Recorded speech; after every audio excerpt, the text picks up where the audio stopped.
So before we get to the first talk, which is by Professor Stephen Gregory, I would perhaps want to set out some context for why we're here, what's going on. But even before that, I think, it's really great that all of you are here as students, as professors of Columbia, and much more than that, the community groups that are still resisting against Columbia's expansionist tactics. And I think we should give a round of applause to them, if you're up for it.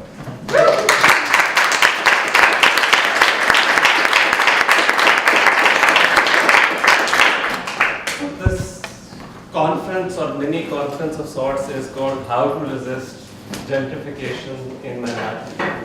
And it's organized by the Coalition Against Gentrification, which is a new student group that hopes to be at the center of, trying to, be a link between students, professors, and community groups that are that oppose the expansionist tactics of the university.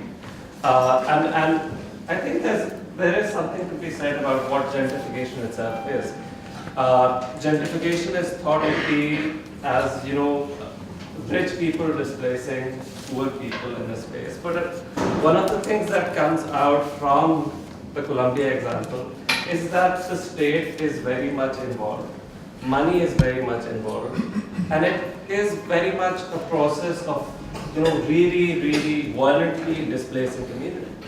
It's not this kind process where, suddenly poor people choose to move out of spaces. They're displaced through various tactics. And I think that would really come out in the displacement panel, where community groups will help us work through that. There are a few things that are really forgotten about the Columbia expansion. One, that the community of Manhattanville or West Harlem, however you wish to call it, was prepared the 197A plan, redevelopment plan, much before the Columbia expansion plan. And that was a plan that was revamped again. Columbia's plan was one which said that we want all of the space, whereas the community said that we're willing to negotiate space. We know that Columbia has used a tactic and acquired a lot of land already.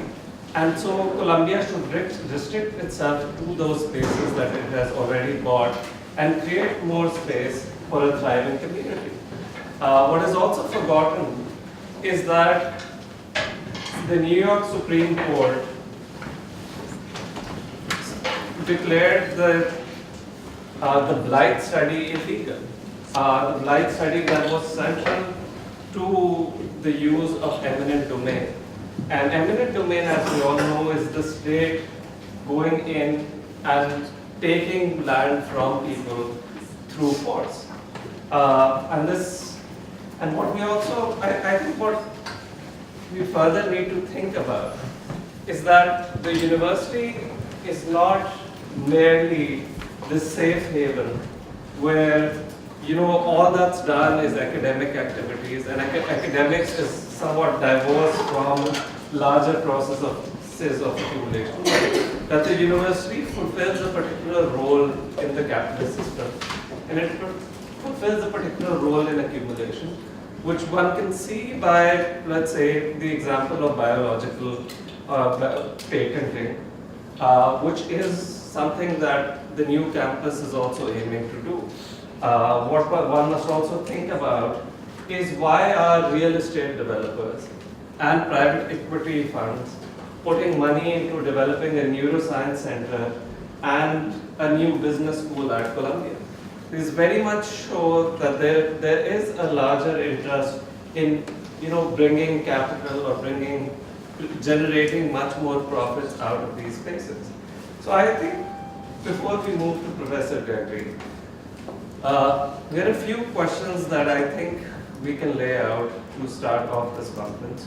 The first one is, I suppose, coming from our own position as students being in Columbia, is how do students and faculty members at Columbia collaborate, and I emphasize collaborate, with community members resisting against Columbia's expansion.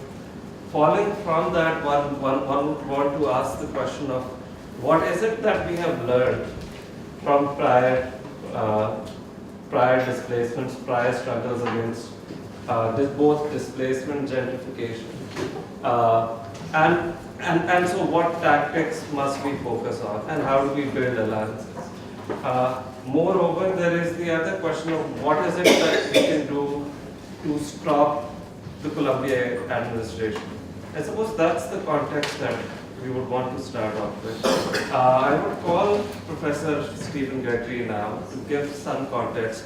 He's written a wonderful paper called The Radiant University, which I do recommend you all to read, on the current expansion process.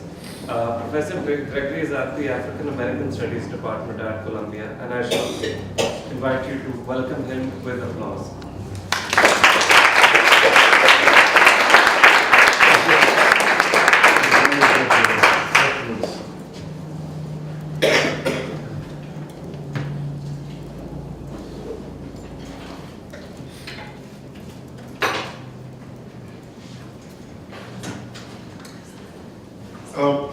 First off, I'd like to thank the organizers for inviting me, and I have to say I'm very much honored to be in an audience and conversing along with people who have been key figures in fighting the expansion, but more broadly, this trend towards neoliberal economic restructuring that's going on.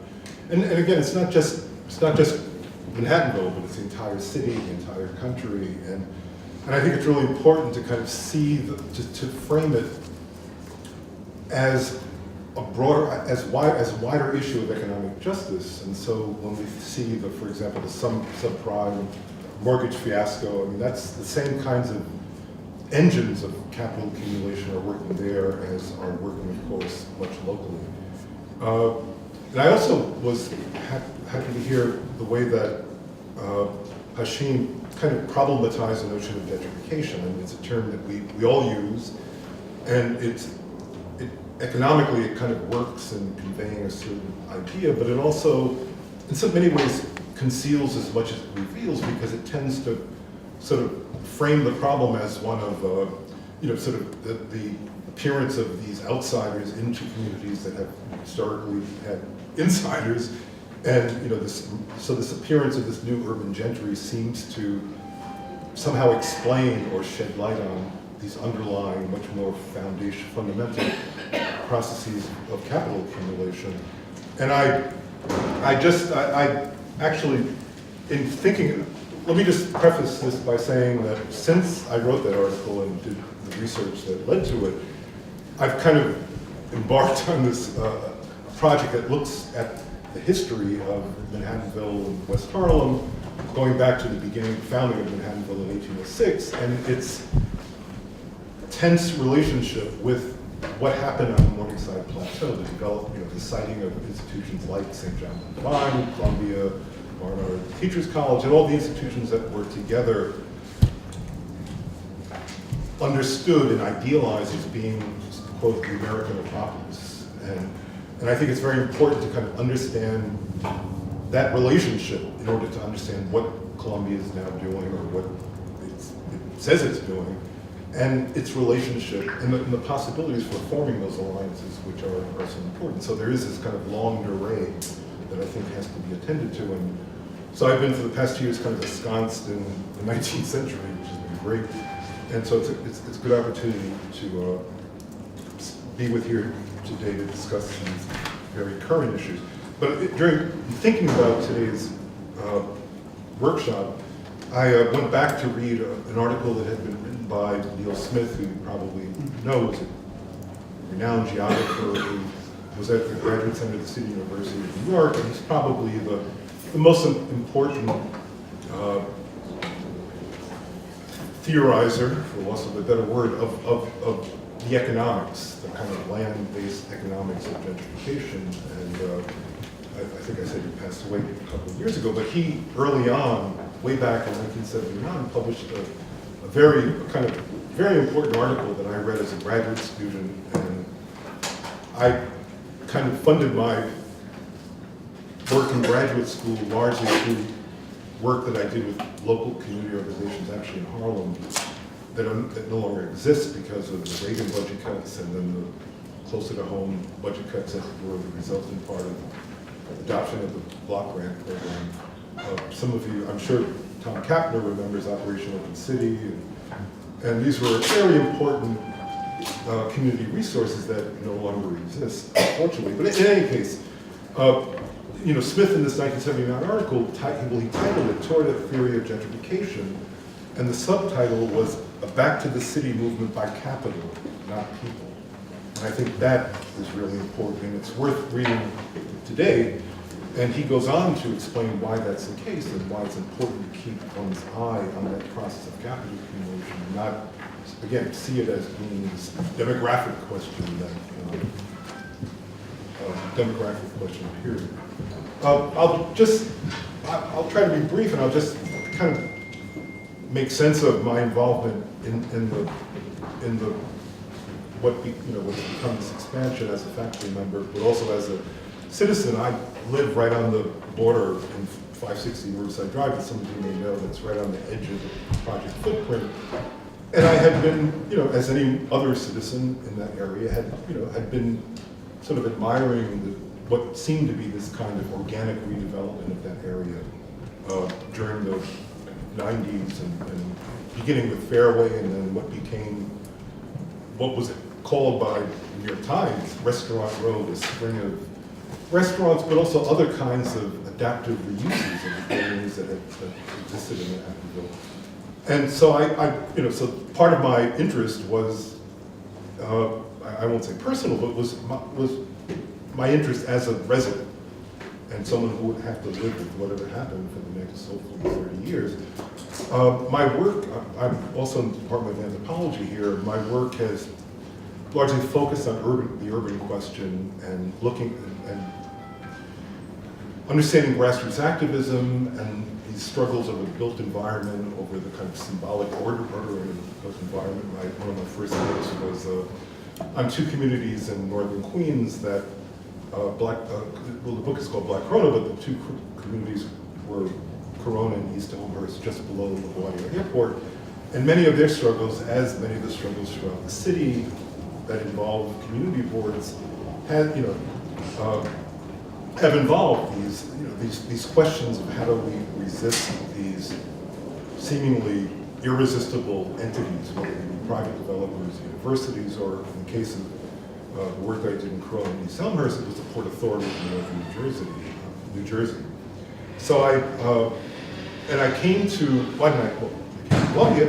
I grew up in Brooklyn, and actually the neighborhood that I grew up in Brooklyn, Crown Heights, I cannot afford to even buy a house there now. So this again is a kind of citywide process that has to be followed. But I had, prior to the announcement of the project in 2003, I think President Bollinger alluded to it in a 2002 speech. It might have been a commencement, or I'm not sure which speech it was, whatever. But at that time, I had been kind of doing preliminary research that would look at the problem of displacement, but focusing on many of the kind of everyday social and symbolic forms of violence that it involved. And I had begun to work in Washington Heights and in Harlem, and began to kind of collaborate with the community. The most notable probably is the Harlem Tenants Council, which was founded by Nellie Bailey. And at that time, if you remember, it was the kind of the peak of the real estate bubble. And there were all these speculators and real estate investment firms, like the Pinnacle Group, the notorious Pinnacle Group, that were beginning to buy up housing that they thought they could convert into market rent buildings. And at that time, the Harlem Tenants Council was working with the tenants of the Dunn houses, which was a large, complex, middle-income complex that was built during the 1930s. And what was happening was what Ashim has already alluded to. There was this systematic onslaught of tenant harassment in these, like 3333 Broadway, that building was taken out of the Mitchell Lama program, and with the hope of bringing all the apartments up to market rents, and that led to illegal evictions and all sorts of forms of illegal rent increases and tenant harassment, et cetera, et cetera, et cetera. And then, Columbia announced this project, and for many of the groups that I was working with, the Columbia expansion was just one cog on this much larger wheel of urban redevelopment following this kind of neoliberal model. And so I felt that for my own purposes as a citizen, but also as someone who could perhaps document that process, I thought it was really important to just to have a record, a public record of how that process evolved. And I won't rehearse the article that I wrote, but I think instead I'll kind of work with the questions or issues that Hashim highlighted that he also had sent me earlier as an email. One of the things that a lot of people don't know is Columbia has had its eyes on that exact same footprint for decades, probably going back to the 1950s, when as some of you probably know, Columbia, in concert with a group of institutions on the Hill, formed this coalition called Morningside Heights, Inc., which became a kind of development engine of what eventually occurred and continues to occur in Morningside Heights, but also around it. And there had been different proposals or ideas circulated about what would be done with that project. And a person here at Columbia, actually an extraordinary person, a professor of architecture by the name of Percival Goodman, at his own expense had developed in 1967 a plan for the development of that same footprint. And he, from what I can gather, his papers are, which I've read, they're at Avery Library, are not substantial enough to answer a lot of the questions that I still have, but apparently he was asked by a community group, and he often worked as a volunteer, as an unpaid consultant for a lot of grassroots organizations that were going back in the 50s and 60s, were facing urban renewal and other kinds of problems. And you may know of him because his brother Paul Goodman wrote a very famous book, the name which I can't remember, Growing Up Absurd, published in 1960, which was I don't know what to call it, a kind of manifesto of the new left, of youth, and it's certainly a big influence on students who were here at Columbia in 1968. But Good, first of all, also collaborated with Paul and wrote another book that is kind of a visionary study of critique and study of urban planning called Communitas, that one should read along with Jane Jacobs, because they both had, I think, a very similar perspective on what makes a healthy city and a just city. In any case, in Percival Goodman's plan, which had, at that time when it was developed, had not really been officially a plan of the university, he envisioned 7 apartment complexes which would be shared, affordable housing which would be shared by Columbia employees, but also by community residents. He, in the plan, he allowed for for the development of industrial space that would kind of continue Manhattanville's industrial and manufacturing economy into the future. And he actually spoke about how computers was this new area of technology that could provide important kind of forms of collaboration between the university and the community. And this same project would have included a lot of public, recreational sorts of spaces, but also a marina and a museum of African American art and history. And later on, as the project evolved, he partnered with the Negro Labor Council, which was a coalition of black labor unions that I think it was founded in the 40s by April Randolph, the black labor activist who founded the Brotherhood of Sleeping Car Porters. And so, I think it's important to kind of think about that path not taken, because it does present this, another alternative, a mixed-use alternative that really did seem to represent equal collaboration and cooperation between different interests in the community as well as the interests of Columbia and other institutions on the plateau. And I'm a little bit foggy on what happened, but what apparently happened was somewhere around 1968, the trustees kind of took over or hijacked his plan, and they were led by Percy Ulris, who was a major real estate developer in New York, but also a member of the Board of Trustees. And eventually Goodman, along with the Negro Labor Council and others who had supported the project initially, withdrew their support, and Goodman was quoted by the New York Times as, well, it doesn't matter, well, he remarked, there had been in 1968, in the midst of this kind of uproar over the gym in Morningside Park, and what was being leaked out about this expansion into Manhattanville, in large part by an article that had been written by James Ridgway in the Atlantic. And so I think Columbia was in battle. They didn't have enough money really to take control of that site and usher it through. And so it was kind of abandoned, or let's say put in the back pocket until President Bollinger came.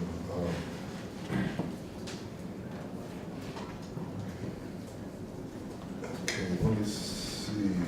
Oh, anyway, so Goodman at the time said it's a usual procedure. They swipe your stuff and then tell you to turn up your backside so that you can kick it. And this is a professor of architecture at Columbia, who's really very famous. He's known as the premier architect of synagogues in the United States. And he was, again, he was a critic of Robert Moses and someone who was very much a kindred spirit with Jane Jacobs.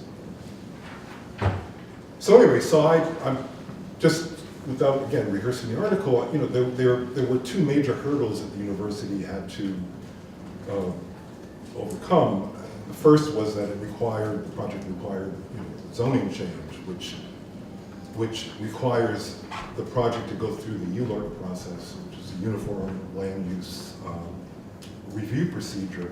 This very complicated, although very accelerated process of presumably public review that begins with the community board and then again is reviewed by the borough president's office and so Department of City Planning, and then finally the city council.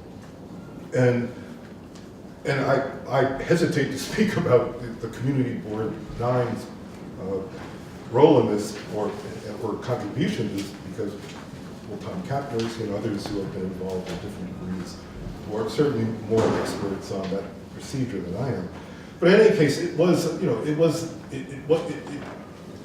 is the opportunity that's provided to communities presumably to participate in urban planning decisions. And in effect, what it does is it allows input, but without any real meaningful community participation, such that would have perhaps changed or negotiated the nature of that final plan. And I went to a lot of the meetings, the Community Board 9 meetings, and public hearings rather on the project. And what you see is what I've seen in the past and what is going on all over the city is this process of public review that, again, allows for input, but does not really allow a meaningful role in modifying modifying, and that's what happened with Columbia. And Columbia was able to hire a slew of consultants, spend millions of dollars on lobbying, and then, you know, the ULURP process is very complicated. It requires producing these very technical documents, an environmental impact statement, a general project plan.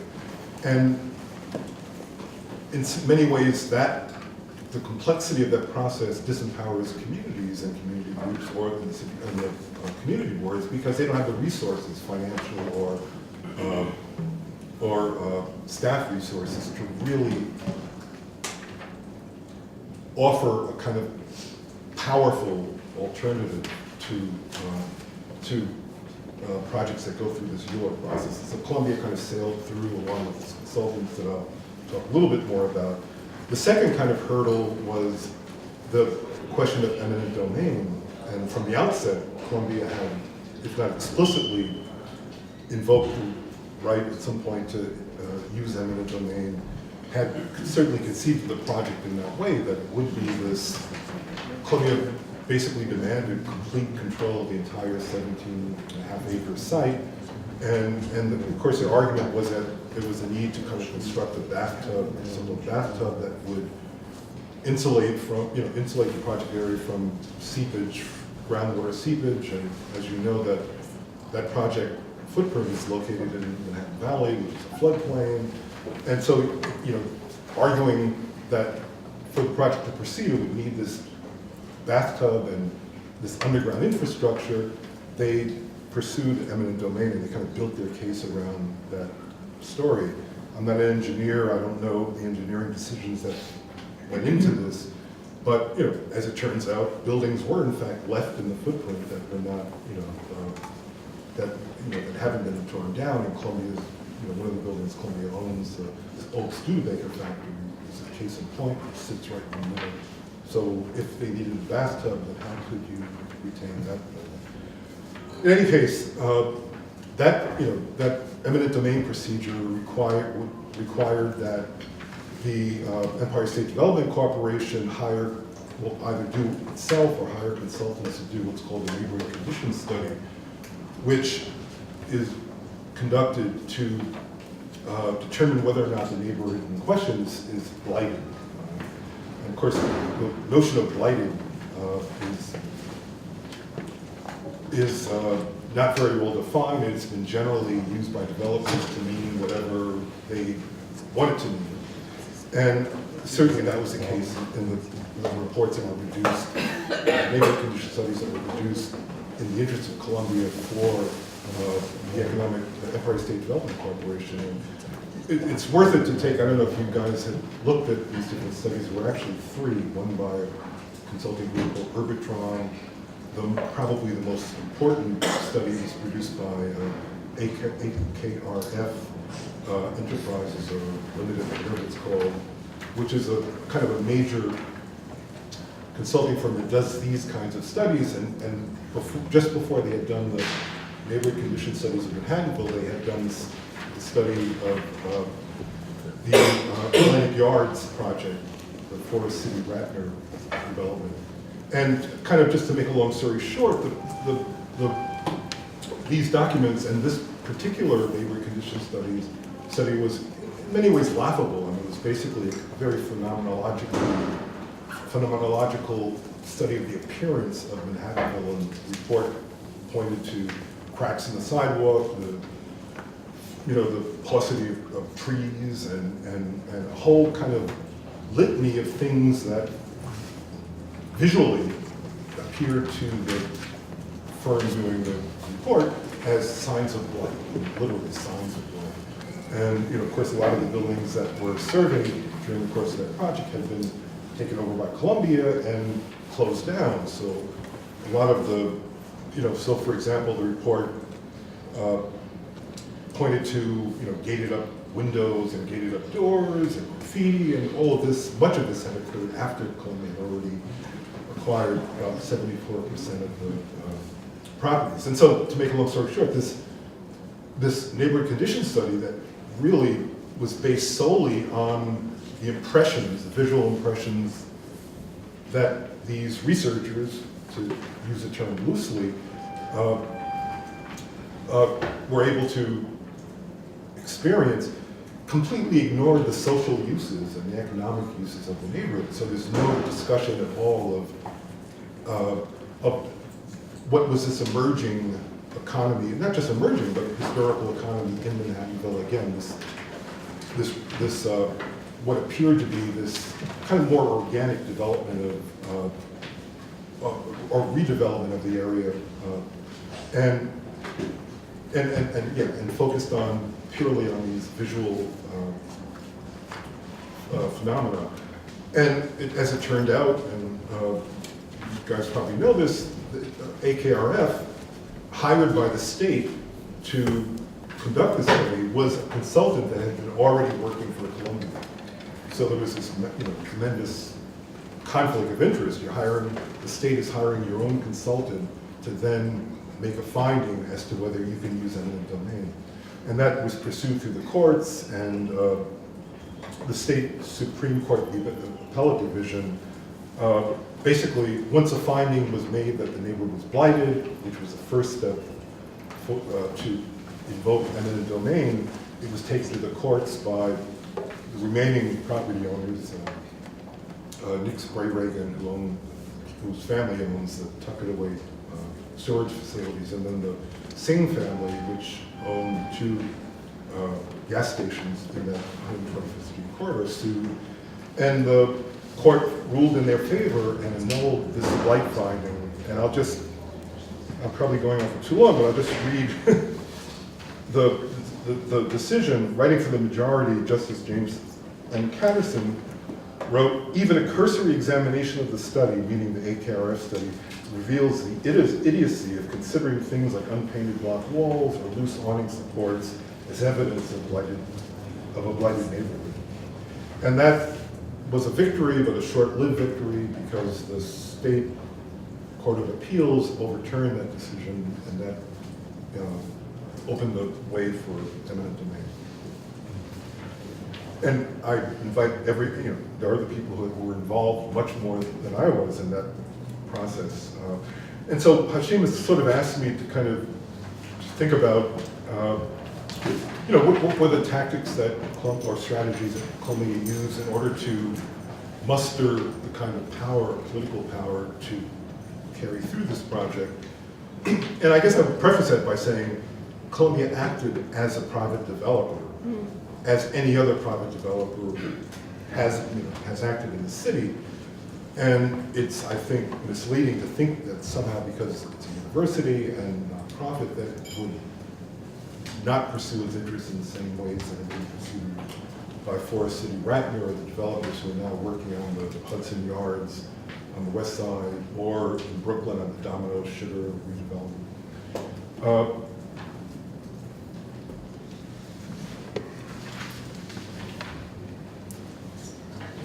Okay, bear with me for a second.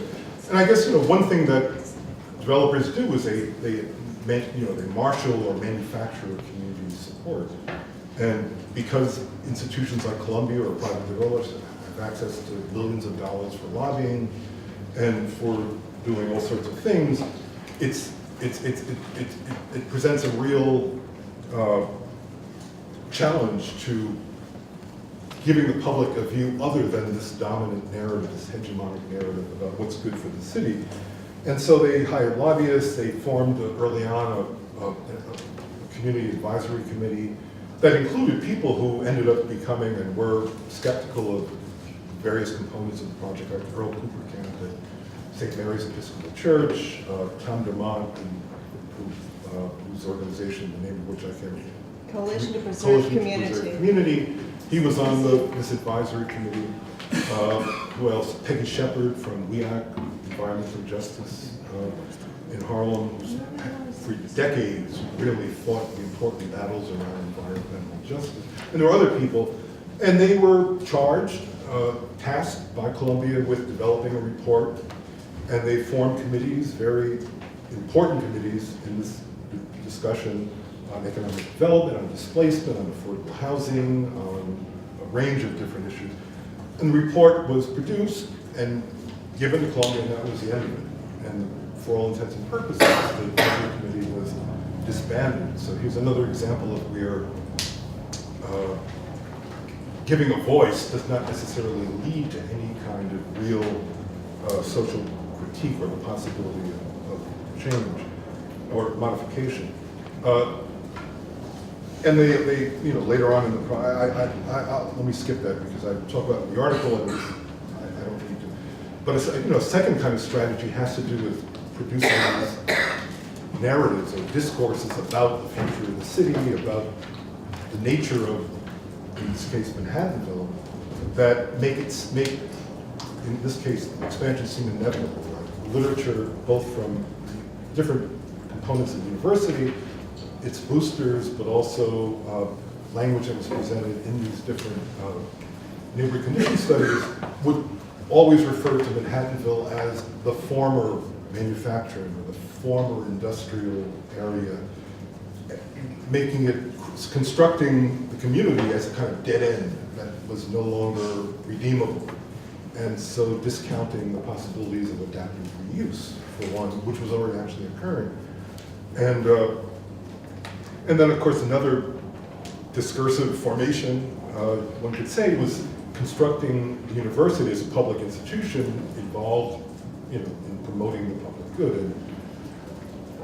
And that's a stretch of the imagination. Columbia isn't; it's a private university, And I think it's an open question as to whether what universities do, Columbia in this case, is actually, well, to what degree is that activity necessarily in the public good, and who decides what's in the public good?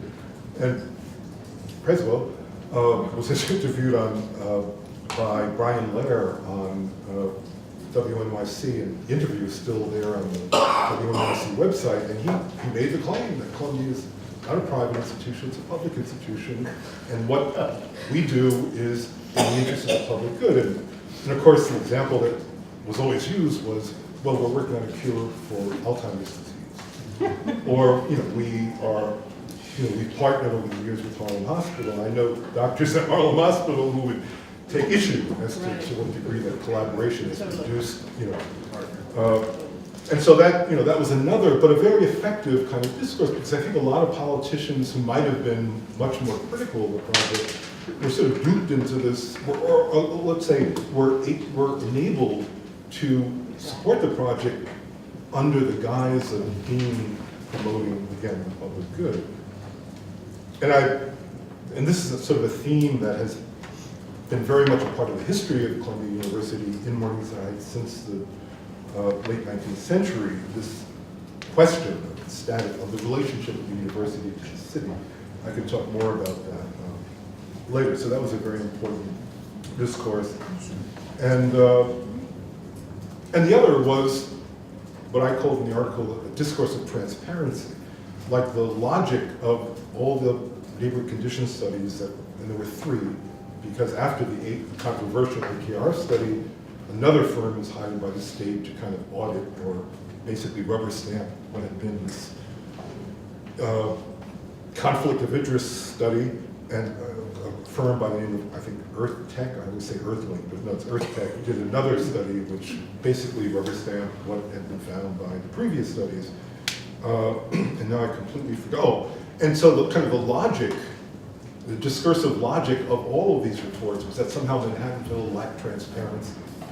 And it's kind of unbelievable if you read it, because it so flies in the face of common sense. But they argue that Manhattanville was isolated from the rest of the surrounding neighborhoods, and that it was therefore not taking part in the kind of economic growth of the city. And the case was built on this argument that, well, there were certain spatial features that produce this lack of transparency. And the report argues that on the western boundary of Broadway, the elevated tracks of the #1 train produce a kind of block visual corridors, which make people using the neighborhood feel unsafe. On the northern boundary, there was the MTA, or there is an MTA garage, and 33. So it was this kind of weird argument about block view corridors producing isolation, which therefore made community residents uncomfortable with using that space. Of course, that's true. As anyone who even today goes to Fairway or any of the remaining businesses. And so in a sense, and so what Columbia did, and I don't want to read more into it than there is, so if the problem had been a lack of transparency, then the solution was the building of a campus that would utilize glass architecture. So somehow that glass architecture, and this goes back in modernist urban planning to the 1920s, the idea that glass architecture could sort of open up the public sphere, could produce more democratic spaces, and invite diversity and so on. Discredited, of course, in literature on urban planning and architecture, or the critique of modernist urban planning. And so, in many ways, the design itself operated in concert with this spurious, notion that the problem with Manhattanville, what made it blighted, was its lack of transparency. So but that was, in architectural circles, I think that was transparency was seen to be a good thing, as if it could somehow ensure the democratic use of that space. And I'm a big fan of Jane Jacobs, and in many ways, this project, along with this transparency, kind of violates almost every principle of good urban planning for a diverse city, for a city that, for a diverse city. And one aspect of that was the assumption that somehow if you build so-called public plazas and create these structures that are transparent, that in itself is going to make that space accessible to diverse groups of people, women, working class people who are not somehow affiliated with the university. Anyway, we can go back to that. And I guess my impression, Ashim asked me to sort of think about, well, what could have been done better, or what were the failures. I think all things, given the existing structures for public review and participation in urban planning, the public did its part. I mean, most of those meetings are very well attended, despite the lack of resources that community boards and other organizations like the Harlem Tenants Council, despite the kind of constraints, they were able to participate and present a counter narrative that, but again, the limits of that procedure, the limits of that review process, they don't enable that participation to then really in any meaningful way affect the destiny of these kinds of mega projects. So I guess if I were to think about, well, what can be done? What are the things that we can sort of do now, not just locally, but citywide, but also nationwide. Well, I'll say citywide. I think one of the most important things that we can do is support as citizens the community boards of the city, who have the most kind of organic connection to neighborhoods. They're peopled by longtime residents who are really experts in kind of the nuts and bolts of neighborhood government. But beyond simply attending meetings, I think it's also, we have to lobby for and organize for increased resources for these community boards so that they can kind of counter the millions of dollars and binders, to use Mitt Romney's word, of experts that are often marshaled, to win public support. And I think, obviously public education is important. It's very difficult for working people to kind of follow what's happening, to follow these projects through the ULA process or through the process leading to, and I think we need to develop what Nancy Fraser has called counterpublics, that forums that bypass or not dependent on the corporate media, that pretty much ignored this expansion project. I was astonished that, for example, the Los Queremos march and rally, which in my recollection was the largest public march and rally on the question of fair housing in the city in decades, perhaps not since the 60s, but it was almost completely ignored by the media.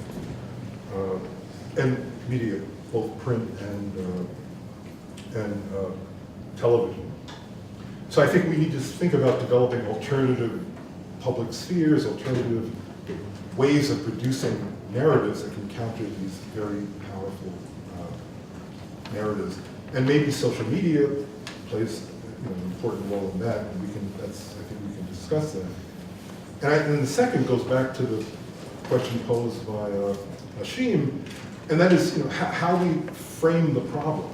That what we tend to call gentrification is really about capital accumulation, about different strategies for increasing the value of capital. And in that sense, it's akin to questions concerning, for example, the privatization of prisons and so forth. And I think we have to be, whoever we is, but I think there's a need for us to kind of better make links between what's happening, say, in Manhattanville and these other issues of economic justice that affect all Americans, even across, well, certainly across race, ethnic lines, but to some degree class lines as well.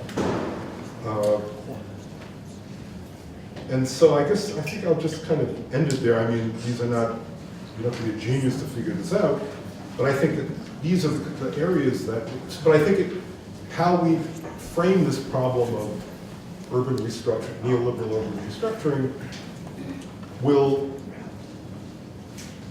shape the kinds of coalitions that are being built. And like this coalition between students, community organizations, and interests, and universities or private developments. And so I think I'll maybe just stop there.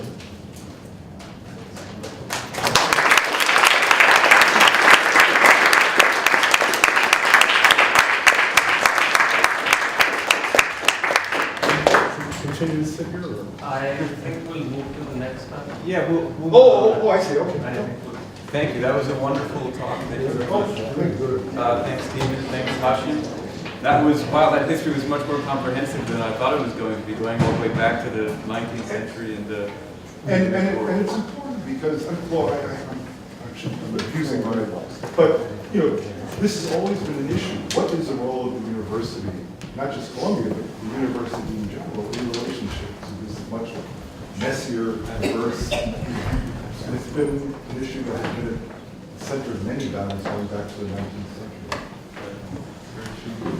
Well, thanks very much, and thank you, Hashi. We'd now like to open it up to people who come from community organizations, from West Harlem, from Harlem in general, to share their experiences and to try and answer perhaps a bit the same question: what kind of steps need to be taken in order to ensure that working people in these neighborhoods are able to stay in their homes, are able to earn a living wage, are able to meet costs of living in general, and have access to education and affordable living in general.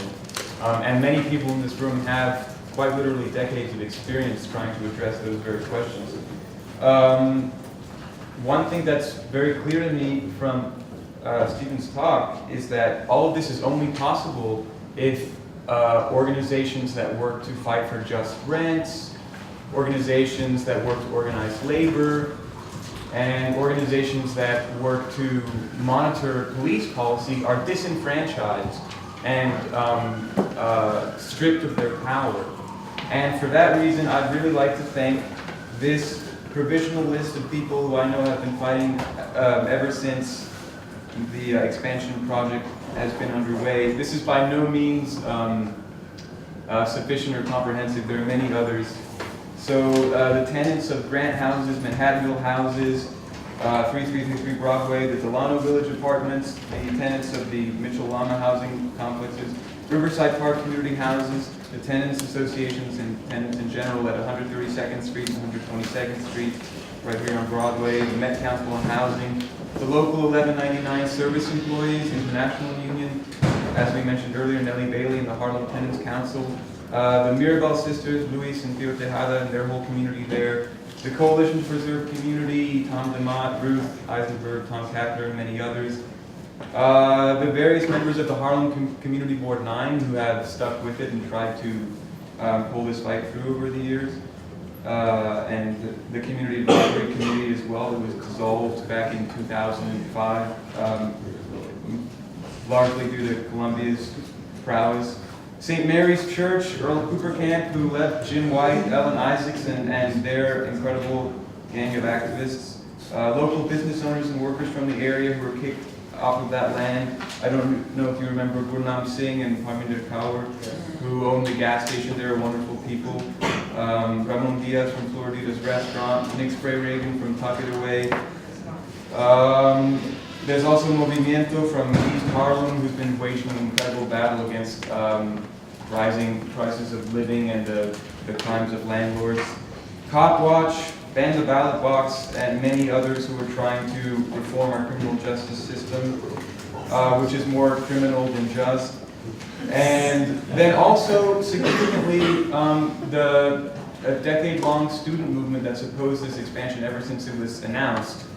SCEDGE, which stood for Student Coalition Against Gentrification and Expansion. SCUD, which was Student Coalition Against University Displacement. I was there for that. We tried to just take over the new site by force and tear it down. It didn't work. And then most recently, CAGE, the present group Coalition Against Gentrification. And as long as we have the will to remain fighting, students will be able to hopefully push this issue in different directions.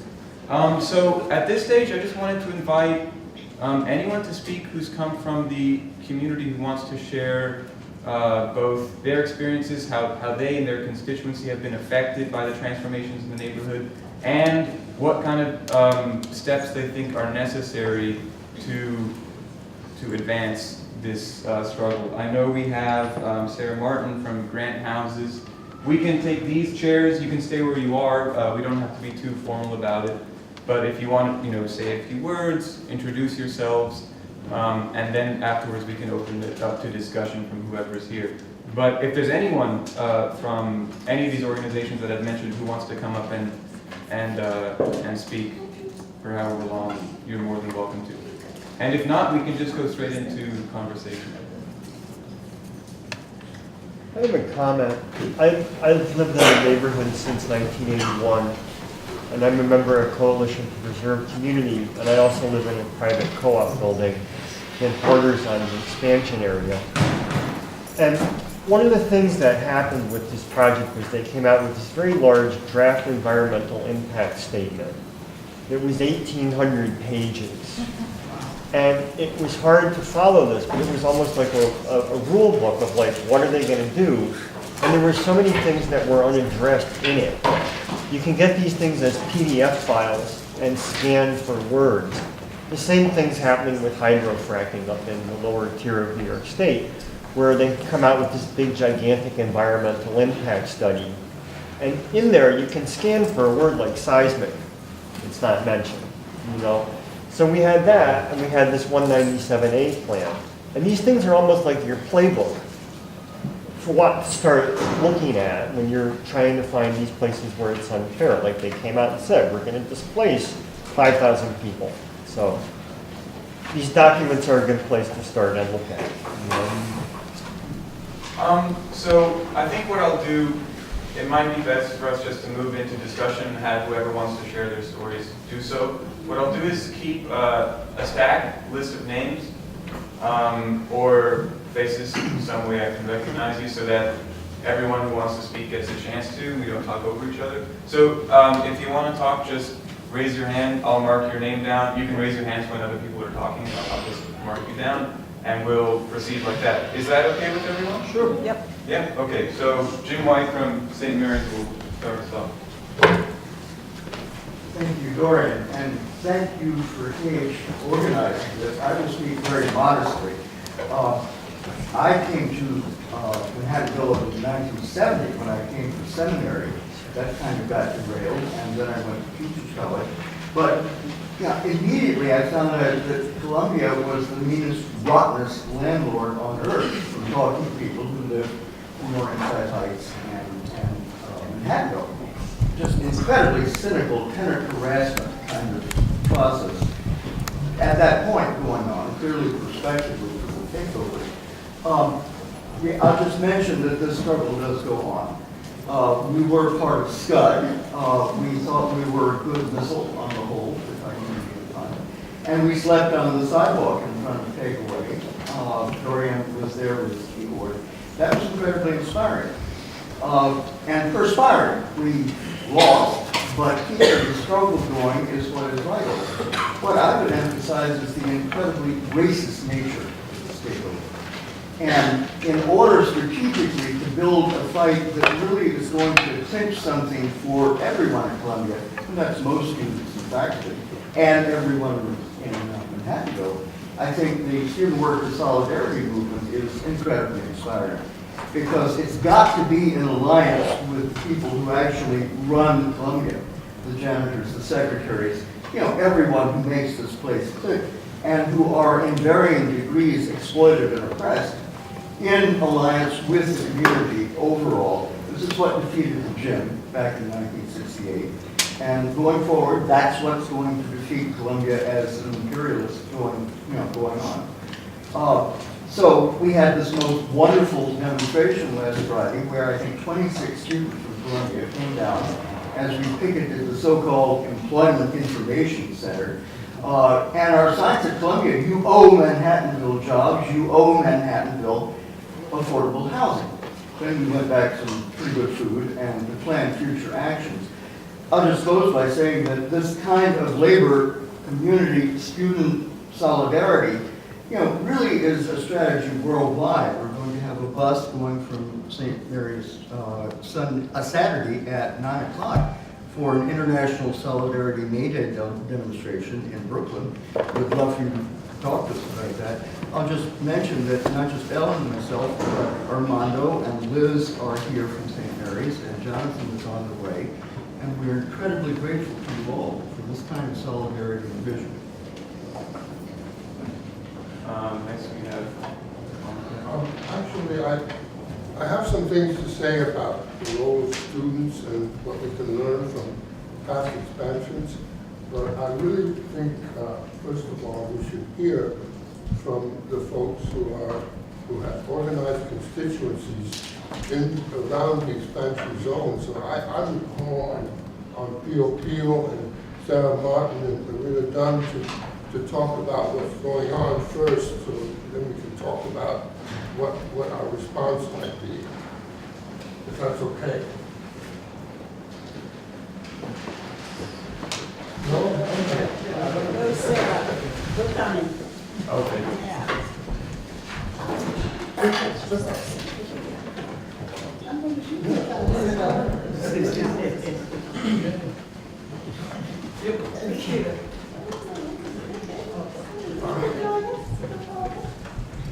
I'm Maritta Dunn. I represent Manhattanville Housing. I'm also a former chair of Community Board 9. I've been on the board from 1993 until 2010,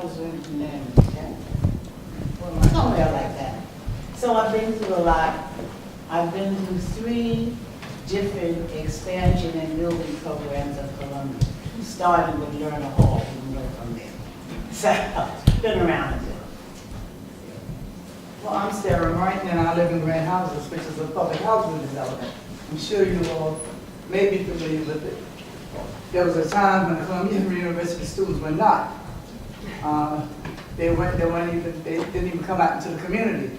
They do nothing about the community. So I commend the students that are out now getting involved, because this is who they are. They live here for whatever many years. They need to become a part of it, know what's going on. And I have to say, I'm surprised, but it's welcomed. My grandson graduated from Columbia University, and he knew nothing about the community. And I was amazed. You know, him being black, you would think he would be out, but he was scared. Because of what he's heard from, I guess, the people who work here, who go to school here, whatever the case may be. But he quickly learned, because I made sure he got out there. Because people everywhere, you know, all kinds of people. And as far as, I was involved with the CPC. Prior to that, we worked with Ed Sullivan when he was our assembly member. Talked about this expansion. Met with Emily Lloyd, I don't know who's familiar with her. But all I got out of that is window dressing. Right. Nothing was ever said directly. Yeah. Totally. It was like a puzzle. You asked questions, they weren't able to answer them, so we were left up in the air. I think the CPC got a lot of information. We joined in Community Board 9 to do the 197A plan, and I thought that was really a big step. I thought it was going to be adopted, because there's room enough in this world for all to live. You know, besides being gated, and discrimination and all that, racism from the community that you set in the middle of. I remember having breakfast with Lee Bollinger one time. And we're sitting around the table, and someone, I think he asked, what makes a community? What is a community? And someone at the table, I forget, I don't want to say it was Jenkins, no, he was there, but I can't remember, said, university. Oh! Yeah. That was, I say, I beg to differ. Beg to differ. But that was the answer that was given. A university makes a community. They may come in, like Ms. Patman is into a community, but they damn sure don't make a community. Right. Not in my eyes. Anyway, I had a lot of faith in the 197A plan until Columbia University came up with that 197 C plan. Yes. 197C plan. And now we've been to hearings and we've done demonstrations and with Tom Kappner is very familiar with. We were out there all the Maritta, I mean, we were all out there. But for the Till buildings up there on 132nd, I think, in Amsterdam. Oh, Maritta Dunn was very much involved with the small businesses there trying to save them. I mean, it was a hell of a fight. And then I was on the board of the West Harlem Development Corporation, well, local development corporation then, to formulate this community benefit agreement. That was a joke. At first it sounded pretty good. I mean, a lot of people was involved. And part of our input in it was to take eminent domain off the table. That was a real biggie. Because if you let people live in peace, let people keep their property, stop continuing to offer people offers they can't refuse or put them in a position where they can't refuse. I mean, it was just horrible. So it went back and forth, back and forth, back and forth.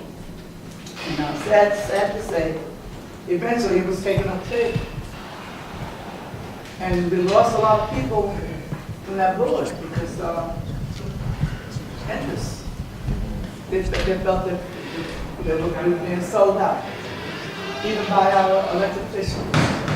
Community Board 9 supported, very much so, but they were part of the 197. As we all know, it went forward. Then things began to happen around me. People began to sell their businesses, move down south, or relocate, and the business failed. The 3233 Broadway, that was a horrible injustice to those people up there. So then I began to hear things about, well, you know, long time, Harlem, New York, Manhattan, whatever, is going to be for the very poor and the very rich, no in between. And my son once told me he went to Brazil, and it's like that. Either you're very poor or you're rich. Everybody, there's no in between. So New York is becoming that. Manhattan is becoming that. Harlem is becoming that. Yesterday I lived in Harlem. Today I live in Northside Heights. Everything connected to Harlem seems to be going out. I was at a breakfast one time with Dr. Fools from Riverside Church, and I asked. I think David Dinklage was there too. A couple more people. I asked, "What is Harlem? What is Harlem?" To me, it used to be from 110th Street to 107th Street, Rivers River. 55th. So David Dinklage said then, well, it depends on who you ask. What Harlem is now. And it's just, people are redefining us, taking over, and the community is not as it was when we used to be. Feel free to walk in any direction, go where we want to go, and feel good about it.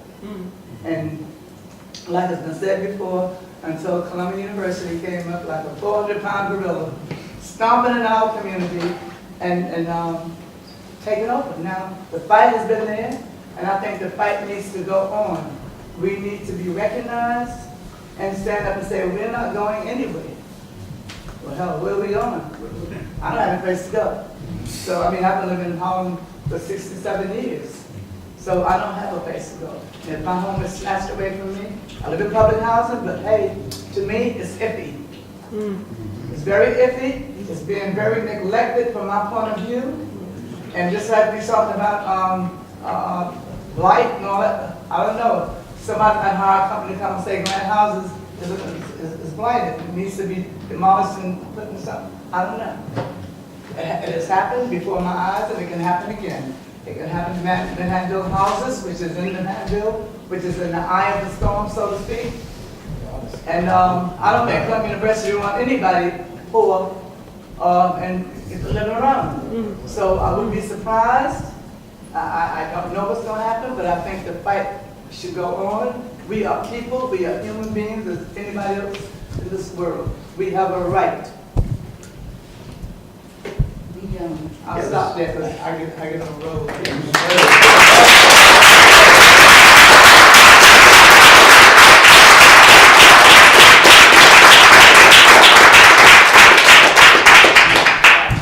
I have a somewhat different approach to Columbia. Very much different. And part of the things that I have said all along is pay attention and learn. Manhattanville, let's be specific. Manhattanville originally was 125th to 135th from St. Nicholas Terrace to the Hudson River. A third of that area is the area that Columbia came for the campus, where all these small businesses were. Columbia had been planning, as the gentleman said, for this probably before half of you were born. But the local people didn't get it. So a lot of the small businesses in that area thought they were getting away with it because they weren't paying the rent. And they thought they were getting away with it because they didn't see the long-range plan that Columbia had in place. So when Columbia came along and said, well, you know, you owe us about 7 years of rent. How soon can you pay it up? Or if you can't pay it up, we'll give you $1.50, roughly, I'm making up the number, to walk away. And that's how they took over almost all of the small businesses in that area. Why I say I have a different attitude is part of our economic development should be to train our people to understand. You don't want to pay rent, don't pay the rent. Save it. So that if something happens, you have something to fall back on for the people who have been planning for you all along. That was my first thing. When they used to do the soap operas in New York City, the company that made all of the backgrounds, all of the settings, was on 130th Street. They're now gone. These businesses that were there, that got displaced by Columbia, actually hired and supported most of the people in the neighborhood. And here you had this loss. My thing is, pay attention. When everybody's saying how terrible Columbia is, you're not paying attention to what is Columbia doing. And why are we letting Columbia do it by not educating our people? That's where I'm coming from. I'm about the economic value of that area. You want to talk about planning.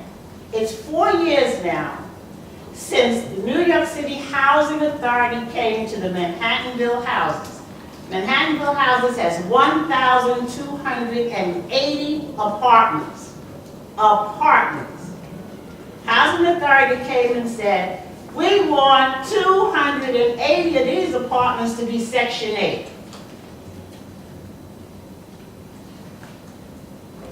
Stupid people were raising their hands. I said, y'all must be crazy. Because the man said clearly, if you take Section 8, you will no longer be under the confines of income, which you are in the Housing Authority, which is 1/3 of your income.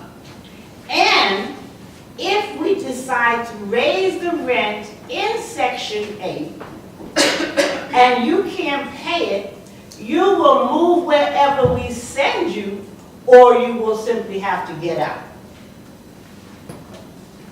Columbia hadn't even started to take over the property. Y'all here that I hear 280 apartments is going to suddenly become available to all of the people who move into this Manhattanville campus. Anybody hear that besides me? I did.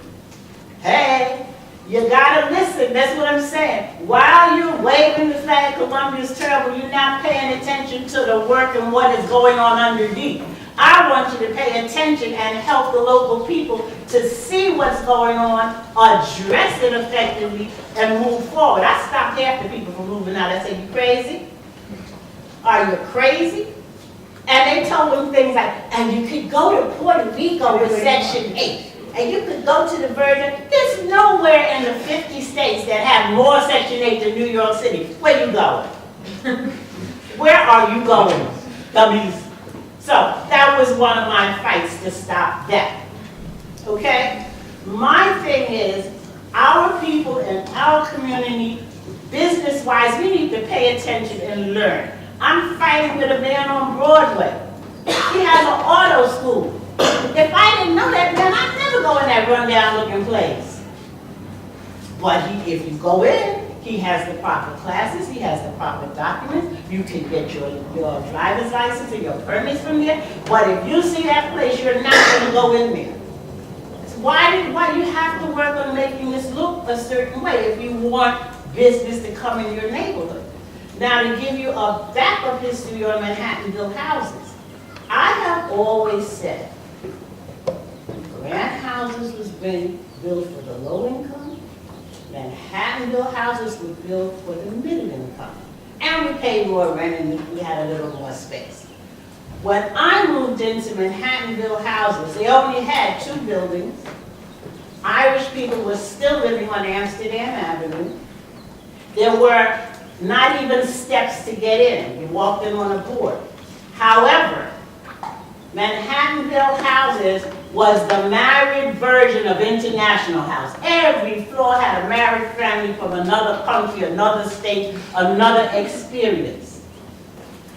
That in its way, at the time also, it was the graduate school, so everybody had a 2-year lease. There was no 1 year, it was 2-year lease, you graduated, another 2. This is the way it was.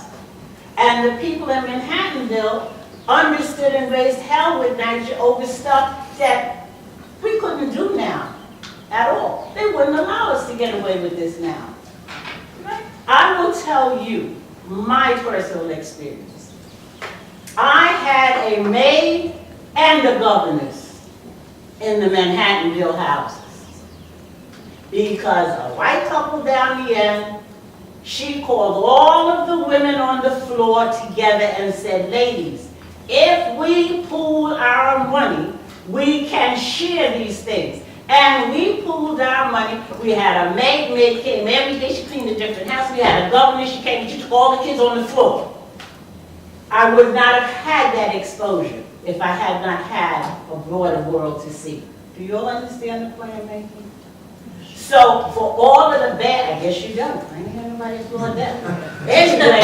Anybody, we all get some children, you're going to see how happy you are to have a maid come by your house every day and have somebody take your kids and put them out on the terrace and play with them, and you can say, oh, I can breathe. Anyway, I'm trying to say to you why my perspective is a little different. West Harlem is made up of 5 areas: Morningside Heights, Hamilton Heights, Manhattanville, and Sugar Hill. West Harlem has the highest concentration of institutions of higher learning in the world. How come the local people aren't benefiting? In the world. Bank Street, Barnard, Columbia, Teachers, Union, Jewish, City, and the music school right here that used to be Juilliard. Thank you. That's 80 of them. In an area that goes from 110 to 150th Street? In fact, no. The area that from Manhattan was 110 to 130th Street. Give me a break already. So, yes, there's a lot of things derogatory I can say about Columbia.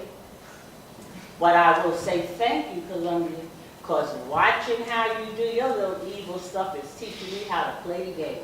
Thank you.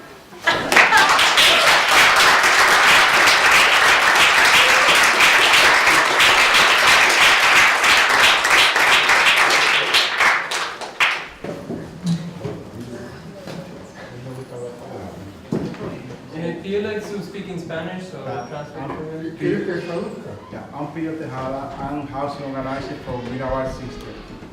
I'm going to speak in Spanish because we work in a neighborhood where the 95% of the people only speak Spanish. Yo te traduzco. No, Alejandro, okay, thank you. Se ha hablado suficiente sobre lo que es el aburguesamiento. Enough has been said about gentrification, bourgeoisification, as we say in Spanish. Sobre lo que Colombia estaba haciendo, la aplicación del eminendo men, el señor aquí dio una muy buena, excelente explicación sobre un historial de lo que ha estado ocurriendo en todo este vecindario. And a very good explanation of the history of the use of eminent domain in Colombia was given by Professor Gregory here.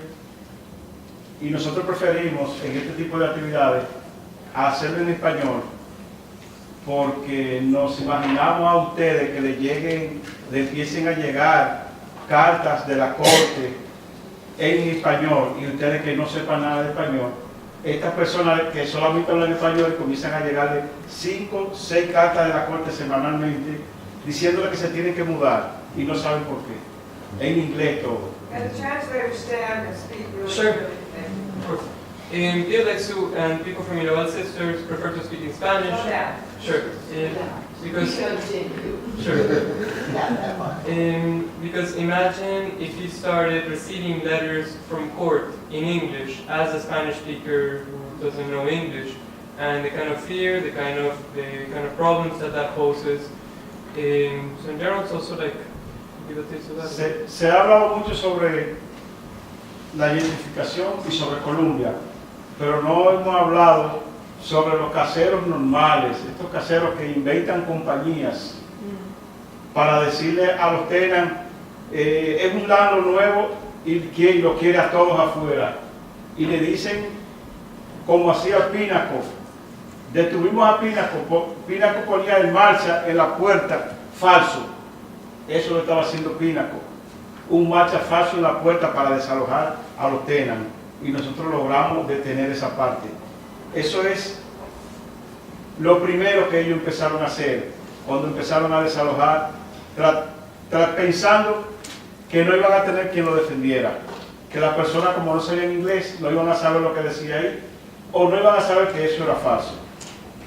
We've spoken much about gentrification, about Columbia University's actions, but we haven't touched on the subject of the normal landlords, say Pinnacle, against whom they wage a fight, and these landlords engage in different different tactics to deceive tenants. They come they come with a changed company name and try to evict the tenants as new landlords seeking to clear the building. They put, for example, signs in English in mostly Spanish-speaking buildings to purposefully deceive tenants and thus dislodge them.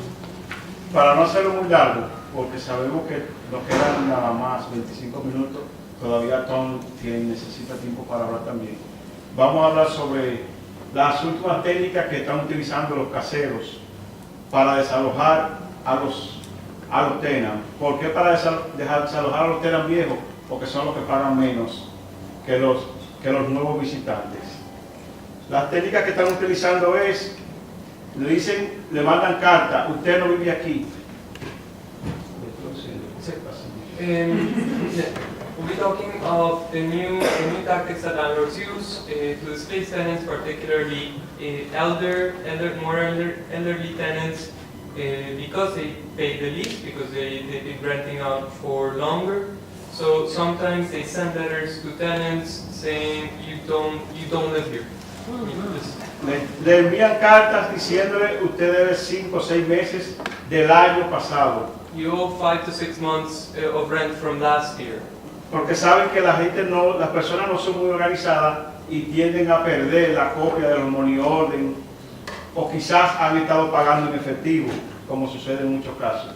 Because it happens, people are usually not that organized and lose receipts or lose a receipt for the money orders, or when they pay in cash, they don't get a receipt back. So in general, it becomes, I mean, as any of you know, it becomes difficult to prove this kind of thing if you're actually put against the wall. Si alguien se compra una casa, como un caso que tenemos últimamente de Texas, la señora tiene una casa en Texas donde vive un sobrino, pero ella vive aquí. Ya la han llevado a la corte 3 veces en los últimos 3 años, diciendo que ella vive en Texas, no aquí. Y las 3 veces ella ha demostrado que vive aquí. O sea, eso es un harassment constante contra ella. Basically, constant harassment against people. For example, a case of a woman who has a nephew in Texas to whom she bought a house, but she lives here. She's been taken to court 3 times already and has had to prove that she actually lives here, but already 3 times. I mean, this is sort of constant harassment that many tenants experience. Cuando muere alguien, un padre, una madre, un abuelo, en nombre de quien está el lease, por lo regular, para lograr que ese lease pase al nombre del hijo, la hija, el nieto, la esposa, el esposo, hay que pelearlo en la corte, hay que llenar los formularios del DHCR, hay que mandarle carta al casero, hay que amenazar al casero. No, por lo regular no se consigue que se haga el traspaso del lease de manera normal como debería de hacerse. It's impossible to have an apartment passed down to a successor. I mean, from the original resident who dies. It's always a struggle to get succession rights to be recognized for the children or the relatives of residents that pass away. General has to go to court. I mean, even the sort of normal procedures used by landlords to sabotage and to disrupt tenants and their families' lives. Existen los apartamentos que están totalmente destruidos y usted le dice al súper, muéstrame un apartamento o los que están para rentar, que han logrado sacar a las personas de desalojarlo. Y cuando te abre el apartamento, todo es brand new. Todo es los últimos modelos. Sin embargo, hay 20 apartamentos que todavía de gente que viven ahí por muchos años que tienen ratas, falta de liqueo en el baño, se le está cayendo el ceiling de la cocina, no reparan nada. Y usted busca la foto de los apartamentos que están rentando en el internet y se da cuenta que son apartamentos totalmente nuevos, completos por dentro. Esa es una forma de harassment también, de acosarlos para que abandonen el apartamento.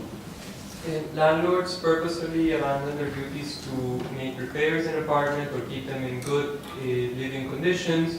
So usually they'll keep a couple of the apartments that they have free, they completely remodel and renew to put them on the market. And if you go to particular buildings, pictures on the internet, all you'll find is like recently renovated apartments. But in general, most tenants' apartments are just falling apart. You have leaks everywhere, problems with rats, cuts in heating, cuts in the hot water. Leaks, filtrations, all sorts of problems that really can make life miserable. Bueno, para terminar, para darle el paso a Tom, la última técnica que ellos están utilizando para desalojar a los inquilinos, como pobres que son, ellos entienden que $15,000, $20,000 es muchísimo dinero y le dicen, te voy a dar $15,000 para que te mudes, te voy a dar $20,000 para que te mudes. Muchos tomaron los 15 y los $20,000 y a los 3 meses no tenían un centavo.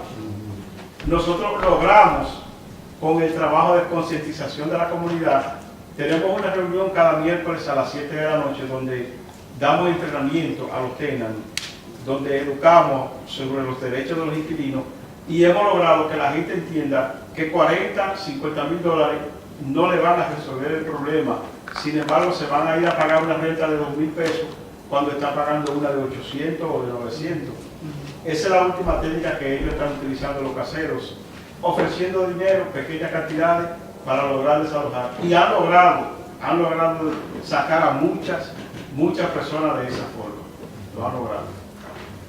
Also, another tactic that landlords usually use is that after a period of harassment, then they offer a lump sum of $15,000, $50,000 to tenants to abandon their apartment.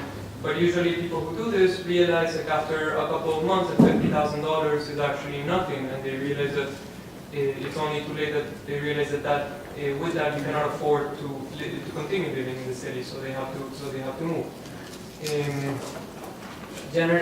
What the Mirabel Sisters Community Center has been picking up over the past few years has been to educate community members on their rights as tenants, on their rights as residents, on the rights to remain in place and to enjoy like full rights regarding succession, regarding repairs, regarding all sorts of different things that are usually used by landlords as a tactic to evict them.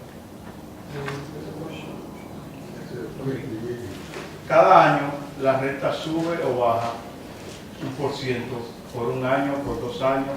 El RDB se reúne en Cooper Square allá abajo en junio y ahí votan con respecto a cómo va a cambiar la renta. En los últimos 4 años, los caseros se ganaron $1.900 millones. Estos aumentos suben o bajan dependiendo de los costos operativos de ellos. Pero ellos habían estado mintiendo a la Junta que regula esos costos operativos. Habían estado mintiendo y se descubrió eso. Entonces, por eso estamos pidiendo ahora un 0% por 3 años. Porque ellos tuvieron 4 años engañándonos a los tenants. La Junta Reguladora estuvo votando y sabía lo que estaba ocurriendo. Lo que pasa es que tenemos que decir la verdad. Teníamos un alcalde que era de los caseros y era pro casero y duró 12 años trabajando para los caseros. Basically, the current struggle is for a 0% rent increase.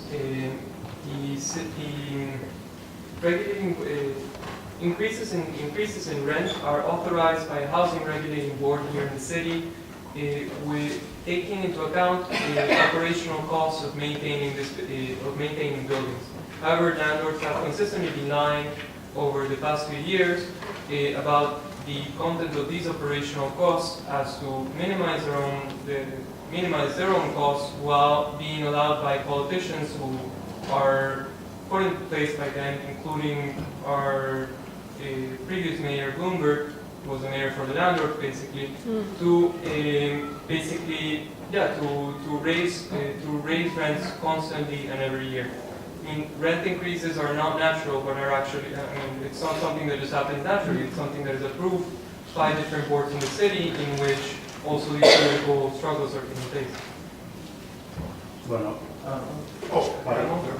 para despedirme ya les quiero decir qué incómodo se siente tener que hacer una traducción.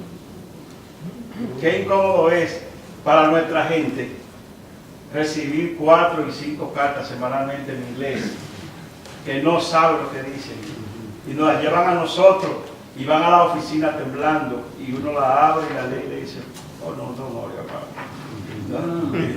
pero semanalmente le están enviando, lo están hostigando semanalmente. No, and finally, of how uncomfortable it is to have to need a translation of many people from the community who arrive to the center every week, about 4, 5, 6 cases with letters in English and unable to understand them, and have to get them translated in order to know whether they're off the hook or not.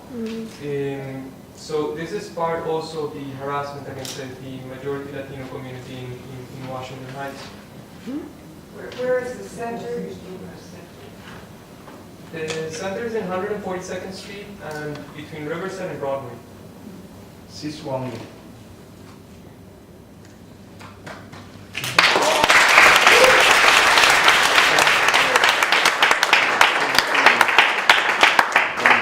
Thank you. Those are gut-wrenching stories. I'm going to continue keeping stacked. We'll definitely let Tom talk about opinions on student involvement. I know there are a couple people who have to leave soon, who I'm going to let speak earlier.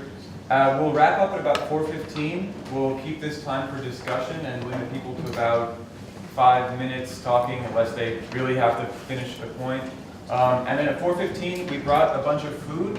So if you're hungry, there'll be food here, and we also have drinks over here. But until then, again, I'll be putting down people's names and calling on you.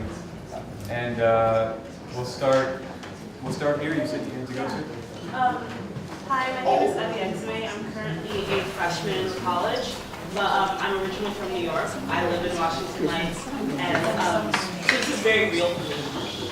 And I kind of feel like I'm a part of the problem now, being a student at Columbia, because a lot of the, like, I live in a building where it's exactly what you were just saying, where my mom has gotten letters like, oh, well, you owe back payment on rent. And she's like, well, actually, no, I don't. Like, I can give you my check statements if I paid my rent. But I worked at the council member's office a few years ago, Councilmember Robert Jackson, and we would have people, constituents coming in saying, well, I got this letter and I don't know what it says. It's from my landlord and I don't know what they're telling me. I don't know what I'm supposed to do. And I just realized how it's a very real problem where people are being displaced and they don't know what to do about it and they don't understand what's going on. And I feel like being a part of the community now, it's a lot of us that are moving into these communities that are forcing the landlord, or not forcing, encouraging the landlords to do things like this. Exactly. Because we graduate, because I know this is how, my community was like 90% Dominican and 9% Black. And the 1% like maybe Asian, just kind of like floating around. And now I went home a couple days ago and there are white people and I'm just like, well, what is this? Like, I've never seen this before. Why are you here? And the rent went up. And the communities are closing down. People who, since I was a little girl, who had businesses, the laundromat just closed down. Schools are closing down because they can't afford the rent anymore because graduates are moving in. And they can pay $100. They can pay their $200 for a two-bedroom apartment. And I can't afford it. $900 is too much. Like, what do you mean? Like, our rent used to be $700. How is it $900 now? And this is the problem where people are moving in that think that that's a great price. Oh, $1,300 for a two-bedroom? Oh my God, that's a steal. Let me move in. And not realizing that all of these people in the community can't afford that. And so a question that I want to leave for everyone to think about when we start the discussion is, when you keep bumping up the rent and people have to move out, where do they go? It used to be that uptown was for the poor people, for the Black people, for the Hispanics. That's where the poor people live, in Washington Heights, in Harlem, in the Bronx. But now that's becoming more and more gentrified. That's becoming where middle class people live. That's becoming where college students live. So you're pushing us out. Where do we go? There's only so much space. Yeah.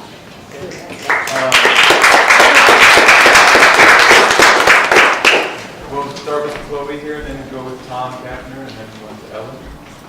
Hi, yeah, I actually have a question for you, sir.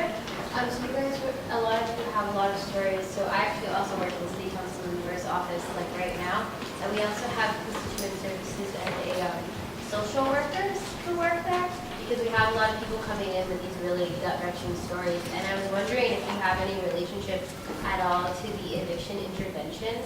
What is this? Yes, eviction intervention services or housing. They're like a nonprofit that like works in the attorneys who like take on these cases. They usually only work like 1 day a week though with each attorney, and if that's accessible at all to people.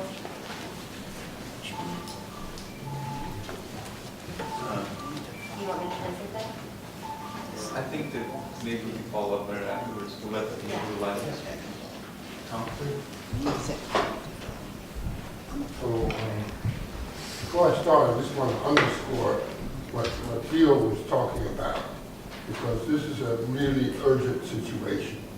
And as he was telling me earlier, what the Mirabel Sisters have been doing is protecting tenants in the area north of the expansion zone from 135th Street up.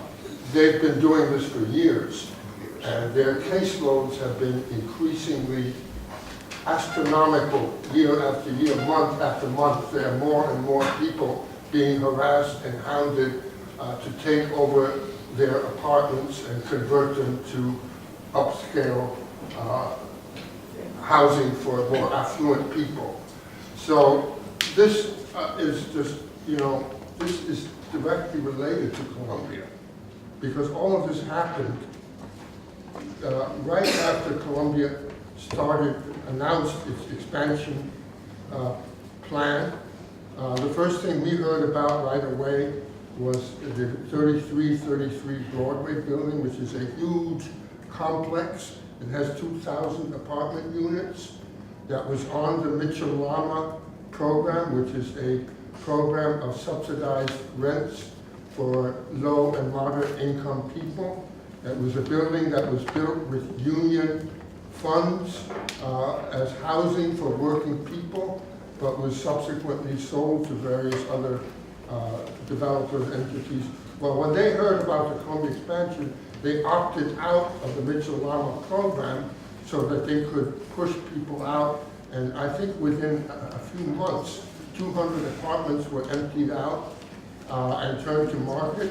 And a lot of those, I'm sorry to say, were occupied by Columbia students because the rents were way too high for anybody in the community. So, but reasonable for 3 students to split the rent. It would be cheaper than Columbia housing. So be aware that this process of displacement is horrific. By Columbia's own environmental impact statement, they said that within a quarter mile of the expansion zone, 5,000 people would be displaced. But that's just the tip of the iceberg. So this is a very drastic situation. So, okay, so I'm Tom Kappner. I'm a graduate of the college and a neighborhood resident, a founding member of the Coalition to Preserve Community. Our whole objective of Coalition to Preserve Community was basically formed by people who had been through previous Columbia expansions to make sure that this pattern would not be, the past pattern would not be repeated with this expansion. So what we really wanted was an approach, as Professor Gregory mentioned, that was very interesting, by the way, all the Goodman stuff, and I was aware of the IMP proposal, which is Joint Community Columbia Housing. Our whole approach was, we don't need this zero-sum Columbia game, which is all for Columbia and nothing for the community. We can do it differently. We can have a win-win. We can meet community's needs and the university's needs. And we put that to work with the 197A plan. It was a solid plan that would have allowed Columbia to achieve its needs as well as the community, but of course Columbia has opted, as usual, to the all or nothing approach. I became a community activist of necessity, not by choice. I came into this neighborhood when I was a student. I came from South America. One reason that I came to Columbia, I looked at various other colleges where I was accepted. When I came here, I knew this is the place I had to go. Not because it was an Ivy League institution and had all this reputation, but because of the neighborhood. I walked around the neighborhood and right away I felt at home. There were people speaking my language. There were people from, all different socioeconomic status. The block I moved into had people who were janitors at Columbia, cafeteria workers, people who worked in the hospital, public school teachers, lawyers, doctors, people from all over the world, from African Americans from the South, Caribbean people, Eastern Europeans, Asian people. I love that neighborhood. Well, I came at a time when Columbia was busily redoing the neighborhood. The provost of the university at that time was something of a hero at Columbia, Jacques Barson, who had a lot to do with the Common Core, famously said at the time, it is the university's mission to rid the neighborhood of undesirables.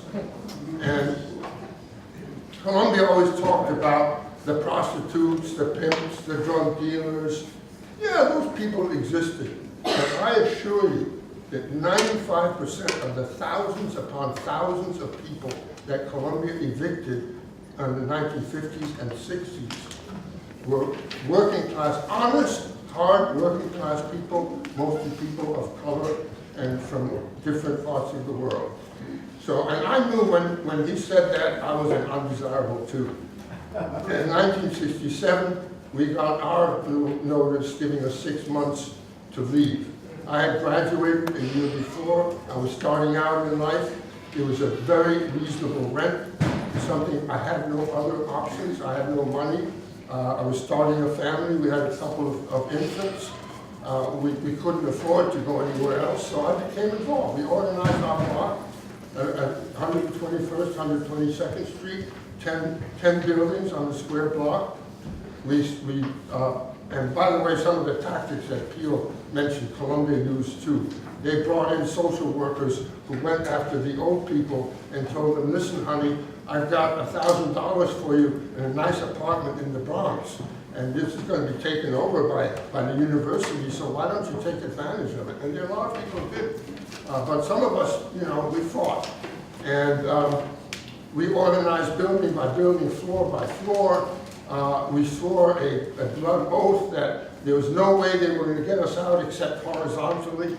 And we stalled them and in the courts and held demonstrations. Luckily, 1968 happened. The students took over the university and shut it down for a year. And everybody knows that it had to do with the Vietnam War and the racist gym in Morningside Park. But that gym was just the final straw, because we had all experienced in the community those evictions. It was very painful. I knew a lot of people who were thrown out on the street. They were my friends and my neighbors. And we were slated on the same road. So after 68, well, we got some breathing room. We started negotiating with the university. We formed an area-wide tenants federation. We lobbied in Albany, and we won the legal right in one of the extensions of the rent regulations that would allow tenants in occupancy in Columbia buildings or any non-for-profit institutional building to be rent regulated if they had a tenancy at the time the building was acquired. You were kind of grandfathered in. That was a real significant victory. It's why I'm still here today. It's why I was able to go to school, to graduate school, why I became a professor of Latin American history and politics, why my wife eventually became, from growing up in the Bronx on welfare to a college president. That's what was made possible by affordable housing. That's something that we have to fight for, because it is so under attack. So, lessons for you guys. I think the important thing is to understand that you have a key role. You are in a unique position because of the role that Columbia has played in, let me be quite frank, in my experience, what they did in the 60s, 50s, and 60s was ethnic cleansing and economic homogenizing. They turned a vibrant, beautiful, diverse community into a sterile institutional enclave surrounded by upscale condominiums and co-ops. And we don't want to see that happen around the Manhattanville expansion zone. The university is, which I learned very quickly from the community side, is a giant real estate operation. And don't kid yourself, it is the academy, yes. And I learned a lot here. I'm forever grateful for that. But at the same time, Columbia is a ruthless business. But they do have an Achilles heel. The only thing they really care about is power. They don't give a damn about rational arguments, appeals to reason, to common sense, to doing the right thing. Forget about that. The only thing they care about is if somebody makes them do something, and they won't do it unless they have to. But they do have a weakness. You guys are what they're supposedly about. And their PR always talks about the wonderful things they do, but you have the opportunity, as we did in '68, to punch through all that PR to expose this institution for what it is. And that is really, I think that has the most potential. So I would urge you to do what you can do best. You can do an analysis of what the role of the university has been, is, continues to be.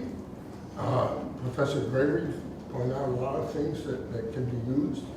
You can facilitate the community getting together. I think what we really need to do with why in '68 we got pretty far. We won some significant battles. We lost the war in the sense that this neighborhood is Columbia's now.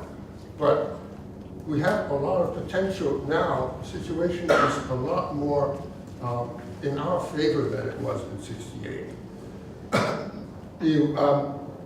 What we really need to do is to tear down the walls that separate us. The walls that separate the community from the Columbia community. And in our community, we need to tear down the walls that separate public housing tenants from rent-regulated tenants, from subsidized tenants in 3333 Broadway, from low-income tenants in the HDFCs along 135th Street. So I think something that you guys can work on is maybe a housing covenant or basically an organizing document that would list all of the means that are necessary for all existing housing, community housing stock to be preserved. That's the essential demand. We need to preserve what is left. And that includes, by the way, the people living in Columbia-owned buildings, 6,000 formerly rent-regulated apartments. There are only about, I would say, under 500 left that are occupied by community residents due to the victory we won in the 80s. Let's demand that Columbia set those remaining units aside as permanent, affordable housing. It's a lot cheaper than building new housing. It really wouldn't cost the university very much. We could demand that the tenants who are still in the expansion zone, about 400 of them, be allowed to remain in their homes. No eminent domain on them. Right. We can demand that Columbia uses considerable political and economic resources to lobby in the state to turn 3333 Broadway into rent-stabilized apartments, to lobby on the state and federal level to get adequate funding so that public housing remains viable, and they are under real threat, folks. And I absolutely agree with what Sarah and Maritta, said pretty openly. Columbia doesn't want our kind of people living here. And it's up to you to make sure that you are part of our community and we are part of your community. So I finally will say that I pledge on behalf of the Coalition for Preserved Community to do whatever we can to help you guys. We have zero resources, but we have a lot of historical memory that can be useful to you guys and a lot of organizing experience as well. So thank you very much, and I really appreciate it.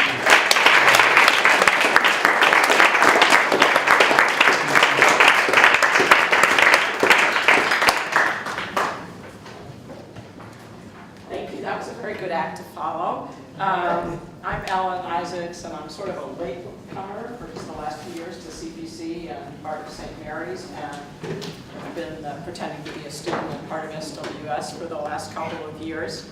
So I want to thank you for this wonderful forum with a lot of history, which has very clearly shown that Columbia represents the banks, the businesses, the war makers, in other words, the American ruling capitalist class, people have said.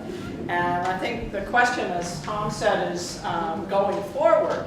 And it seems to me, obviously, we can't prevent the whole expansion and stuff from happening now, but there are, three very concrete areas, it seems to me. One is the jobs that Columbia promised, something in the area of the 7,000 which is only equal to the number of jobs that were lost in the community.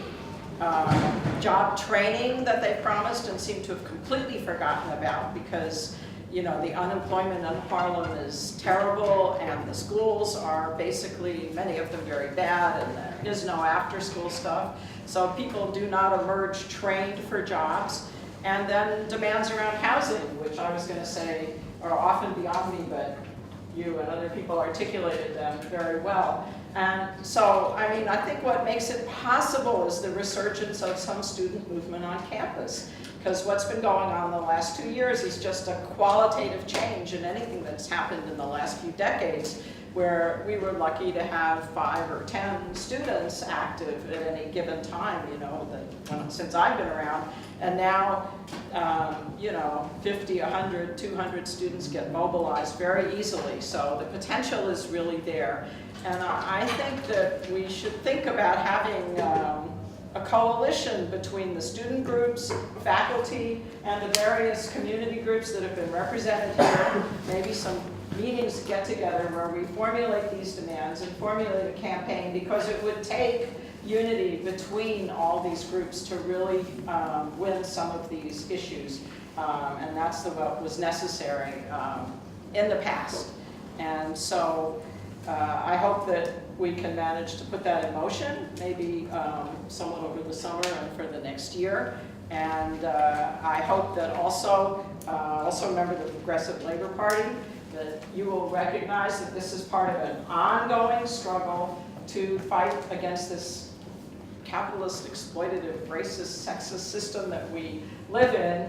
And no matter how great the victories, as in '68, the battles always have to be refought until we organize ourselves to change the whole system. So I have newspapers with me, and I invite you to come to a May Day March next Friday, which will unite workers, students, people of all different backgrounds and classes together to actually be good to see 1,000 people raising a red flag of revolution in Brooklyn, which you might not think is possible, but it is, and people love it.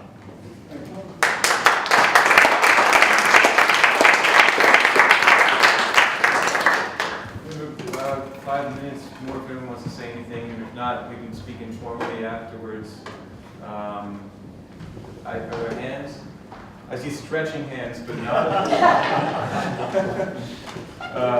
Ruth? I'm Ruth Eisenberg. I'm from the Coalition to Preserve Community, and I wanted to respond to the speaker earlier who was talking about students moving into areas and displacing longtime residents. There was a tactic suggested by Mirabel Sisters at a prior meeting which sounded to me very clever. And that was, if you move into an apartment in a rent-regulated building, do the history on it. Go down and look at the records and insist that you pay no more rent than the rent-regulated tenant who was displaced would have paid. And if you do that, you eliminate the market that the landlord is looking toward. You neutralize that pressure, or that invitation to displace longtime residents and let students in, because the students are showing you that they're not going to pay more than the person you've displaced has.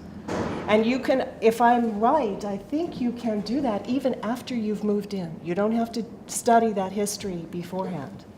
Take your landlord to housing court, insist that your landlord charge you no more than the rent-regulated rate. Do yourself a favor, do the community a favor. Good information.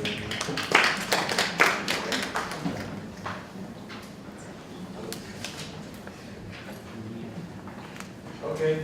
Anyone else want to chime in? No. I would like to reiterate the points that you made about public housing. That's Can you stand up? Can you stand up? The points made by Ms. Dunn and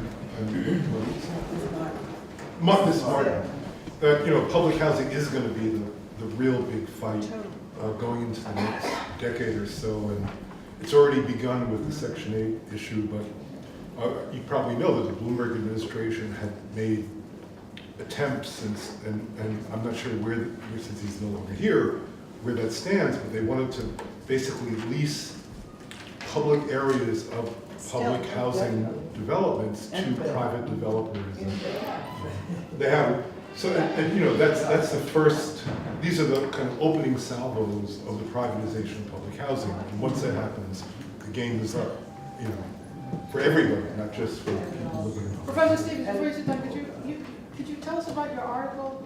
The guy who introduced you made reference to an article you had written. Yeah, Is that online or anything? It's, I forget this kind of. We can portal. email it out. But if you Google the name, you should be able, it should be accessible. If We can email it out, to the whole list if you like. Good. And I don't know how many you've read, our new mayor seems to disagree with that infill program that Mayor Bloomberg put in place. But let me tell you, he just redefined it, it's the same thing. Yeah. It's the same thing. In the closet. Yes, it's the same thing, no, he reworded it, but it's the same thing. He calls it, increasing the funds to sustain our current public housing stock, but it's the same point. Sarah, talk about the mortgages that the banks took out. Oh, the 15-year You've got to mortgage. talk about that. That's what Maritta lives in a state development. It was a 15. They didn't take it in the federal, they took it in the state development. State development, not in federal. And their Citibank currently owns Manhattanville House. It's in 21 developments. All state developments. However, their ownership, I believe, is going to be up in the next 4 or 5 years. Yes. And when that happens, it throws it back out. Now, if you're talking about privatizing, in Manhattanville houses, they privatize all of the parking for the residents, so now it's private, you gotta pay. Oh, citywide. Another fee. In terms of what I would like to ask the students here, you've heard a number of different things. I would like the students to identify the things that they are particularly interested in and get together little groups and then come and help the community that way instead of this broad, you know, if you're not interested in public housing, don't join the committee. If that's what you're interested in, don't join. So that we have some direction that's going to prove results. I like results. And speaking of that mortgage, Ruth, when John Rita was still chair, I asked him directly, at the end of the 15-year period, if the debt is not satisfied, what happens? Would it be like a regular mortgage? If I don't pay it, that the bank takes over my Right, they foreclose. His answer was, oh. That'll never happen. That will never happen, because if it does happen, we'll surely bring somebody else on board to take over. What happened was, That's the Citibank thing, right? Yes. No, the Citibank. I'm talking about what Ruth had brought up. Yes, The not the 21 state developments. Right, the The state. 21 state development, at the end of the day, which is a 15-year mortgage, allegedly. they've lent money to the housing projects, which are broke, Right, and they've taken back a mortgage. right. If that mortgage is not repaid, That's what I said, but it's What not happens? satisfied. What That's happens? Now, His you answer. all, wait a minute, you all are saying something totally different from the papers I read. The papers I read said that in lieu of paying back the loans that they got They from give the tax breaks. federal, right, they would do this for this period of time. That's their repayment. The problem is when that ends, Right. now what? That's my. You don't my owe question. them, it's what are you going to use going forward? Well, he said he would bring That's another what it entity. is. If that happened, he would bring somebody else on board. And I said to him, well, you're the chair now. Chairs come and chairs go. And Housing Authority has a 5-year plan, but every year it changes. right?